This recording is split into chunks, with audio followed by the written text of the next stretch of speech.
आप देख रहे हैं सरेआम CID न्यूज़। मैं हूं शहर बानो। खबर शामिल करते हैं पेशावर से, जहां से मैं रिपोर्ट करें मोहम्मद मंशा। पेशावर मदरसा में धमाका स्पेन मस्जिद देर कॉलोनी रिंग रोड पेशावर में हुआ। मौलाना रहीमुल्लाह हक्कानी के 10 मशवक़्त के दौरान जोरदार धमाके से दारुल उलूम ज़ुबैरी के 10 तलबा शहीद। अस्पताल ज़राए के मुताबिक जख्मियों की तादाद 70 से तजावज़ कर गई। जख्मी तलबा को अस्पताल मुंतकिल कर दिया गया। वफाकल मदारिस के नुमाइंदगान, उलमा इकराम और अहले इलाका की बड़ी तादाद जायब और अस्पताल पहुँच गई। वफाकल मदारिस के कायदीन की तरफ से वाक़े की शदीद मज़म्मत। कायदीन वफाक की तरफ से वाक़े में मुलव्वस अनासर को बेनकाब करके किफर किरदार तक पहुँचाने का मुतालबा।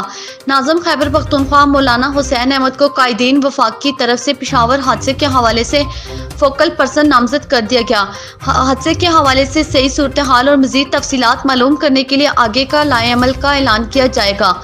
मज़ीद अपडेट्स के लिए हमारी वेबसाइट विजिट कीजिए www.sareamcidnews.com।